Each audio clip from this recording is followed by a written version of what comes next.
So, hello and welcome. I know the video quality looks like crap. It's mainly because I'm using the back of my camera because I'm tired of my phone stopping recording and I lose the things that I'm recording. So it doesn't save the recording. You know what I mean? So I'm looking at myself right now. Hey, it's me. And also there. So, what am I gonna do right now? I'm gonna be reading a fan fiction that I wrote when I was 15. I have four chapters. Sorry. The total word count is 6,705 words. It's a Harry Potter fan fiction, like any other fan fiction when you were a fan of Harry Potter. Still am, you know. But this is when I was 15. I was young, dumb, sucked at writing. And just gonna read the first chapter. I'm gonna read the other chapters every so often. So let's begin this little story of Harry Potter, my horrible fan fiction. Maybe I'll rewrite the story one day. I don't know. But chapter one, Hello Death. Sorry for the constant focusing. But slowly awoke, opening his eyes. He could only see white. He sat up as he looked around. It looked like King's Cross, but cleaner. He walked for a couple minutes until he found a bench. He kneeled down to see if there was something under the bench. It was Voldemort. He was covered in blood. He was laying there on the cold, hard ground in a fetal position. Before he could look closer, he heard a female voice calling his name. He looked up to see a beautiful woman walking towards him. She had a heart-shaped face, long black hair, and beautiful purple eyes. She used a black cloak that covered her body. That was Death. And she's hot. I don't know. Hello, Master. I'm Death. I'm here to help you. She smiled. What do you, um, why do you call me Death? Why do you call me Master? He was curious. He didn't know where he was and if he could get information, all the better. The reason that I call you Master is that you are the master of the Deathly Hollows. Yeah, that. Like every fan fiction. How am I the master of the Deadly Hollows? Tom has the wand, and I only have the stone and the cloak. Got the point right there. Well, actually, when you disarmed Draco, you became the owner of the wand. The only reason the wand is working for Voldemort is because he is forcing it to work for him. Now, Master, you have two options. The first one is you go back in time, like any other fanfiction, and destroy Voldemort. You go back and you destroy Voldemort, like any fanfiction, but the magical world will take years to heal and recover to its former glory. I'm reading this with a cracked screen, by the way. The second one is you go back and do it all over again. Time travel. He stood there, digesting the information that she had given him. On one hand, he could go back and end the war, but he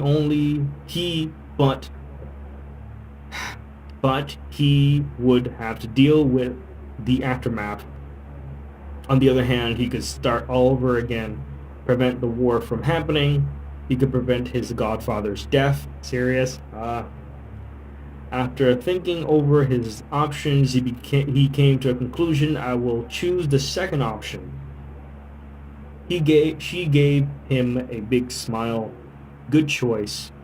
Now let's talk about abilities that you will have or you will keep. Ironic enough, I did not. Maybe I did not. I think I gave him an extra ability. Maybe I don't remember. Let's see.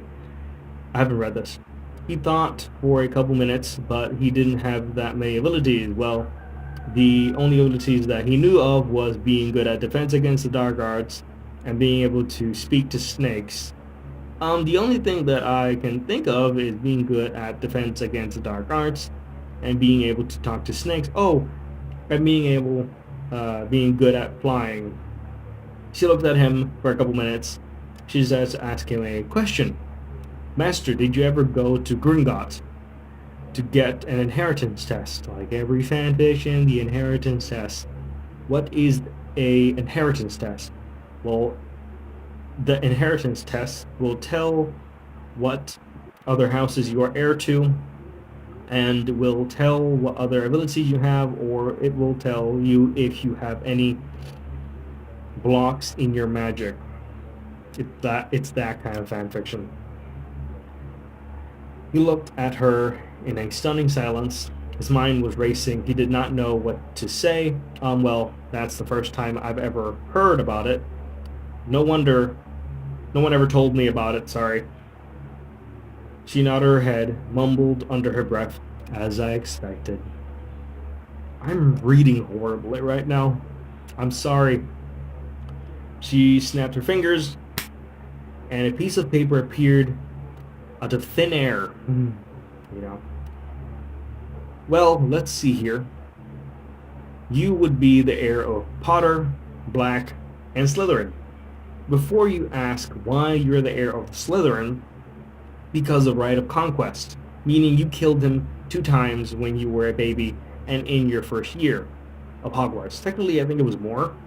Now let's see here. You have about 3 blocks on your magic, 2 being power blocks, 1 from your parents, blocking about 50% of your magic, and the second one being from Dumbledore himself, blocking about 30% of your magic. Third block is natural abilities. Natural abilities, in this case, being subjects or branches of magic that you take naturally. These are the subjects you are master at or could be masters at. Typical occlumency, defense against the dark arts, and potions. Yeah, that's about it. Nothing special. He stood there listening to everything she said. The person that he trusted with his life would put 2 blocks on him. I should have emphasized that it was Dumbledore who put the 2 blocks, the 50% one and the one where it made him stupider. Or stupid, because, yeah. Didn't do that. See here. Stuck out the most. Okay, let's see here. Sorry, I got confused. On him, the thing that stuck out the most was that he was more powerful than Dumbledore and Voldemort combined. Don't know how he jumped to that conclusion or how I jumped to that conclusion. He wondered one thing: would he still have all his memories? Well, will I keep all my memories? He asked. Yes, you will keep all your memories, and you will have all your abilities. He felt satisfied knowing that he would go back with his memories and all his abilities. Is there any more information that you would like to tell me? Actually, Master, yes, there is more information that I want to tell you, she says. Yay. What else is there? Harry looked at her curiously. I will be giving you a phothic memory. I can never say that right. Or photographic memory. It's a lot easier.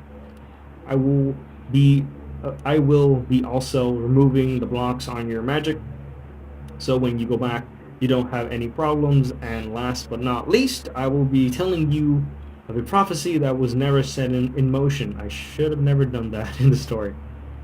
I'm very curious. I'm very grateful that you are removing the blocks on my magic and giving me a photographic memory, but what other prophecy? Great, he said. Another prophecy. The other prophecy is a prophecy that was foretold right after the Dark Lord or Voldemort ended up completely vaporized after that Halloween night. Oh, come on, Harry screamed in his head. Gets killed 1 minute. Next second, gets killed 1 second. Next second sent off to do another stupid prophecy. He groaned. Horribly written. Understandable. The prophecy was about the child that pushed back the darkness would one day grow up to defeat the darkness and eventually become the new Dark Lord. When that would happen, the new Lord will be able to bring true peace to the world. Great, just great, Harry moaned. He hopes that the prophecy was not for him, even though he already knew the answer. It could have been, actually, I could have done something different where it could have been another child that he could have mentored eventually or whatever. I don't know. Is this prophecy about me? Of course, dipshit. It's about you. You're Harry Potter. You never catch a break. Please don't say yes. He continued, chanting over and over again in his head. Yes, Master, this prophecy is about you. Again, in a simple term, basically states that you will become a new Dark Lord, eventually will end up destroying Voldemort again. From there, you will bring a new age for the Wizarding World. It is official. His life was completely, utterly fucked. I didn't have to explain it though. I don't know why. I already explained it twice. Third time was not needed. Okay, I understand that I had to kill Voldemort, but to become a new Dark Lord, how the hell am I going to do that? You could always be sorted into Slytherin, and from there recruit. You can also convince your friends to go into Slytherin with you, but that's your choice. By the way, you can also use the Chamber of Secrets, but the rest is up to you. He shook his head. I'll think about it. Is there anything else? No, there's no more. As she lifted her and extended her hand, she gave him a smile of encouragement. He lifted his hand and grasped it. The second those hands touched, a white light appeared around him. He slowly started fading before he disappeared completely. Good luck, Master. I hope you have a wonderful life, she said, giving him one last smile. And then he was gone. She took a deep breath and whispered to herself, Goodbye, Master. I hope we don't see each other for a long time. She walked away, continuing with her duties like always. Now, that's chapter 1. There are 4 chapters in total. 3 more to go. Now, this is a horrible story. I don't consider myself a professional writer, and I did not know what this story or where this story was gonna go. I just wrote it because I wanted to write a fan fiction, because I discovered fan fiction, and I was like, let me dip my toes into it. Let's see what happens, right? It was a mistake. I deleted I deleted my account. It was in Wattpad, and then I posted this on DeviantArt. Don't look it up, please. Just leave it alone. Please leave it alone. I will definitely be rereading and possibly writing a new story out of this, a new fan fiction that is a little more coherent, possibly, or I make it worse. And that's about it, honestly. I just don't like it. The pacing is bad. The idea has been done. The cliches are the cliches. It's not the best story in the world, you know, but it's a story. Nonetheless, could have been done better. I'll be honest, could have been done way better. I wrote many fan fictions, and many chapters that I never finished, many different stories of Harry Potter, Naruto,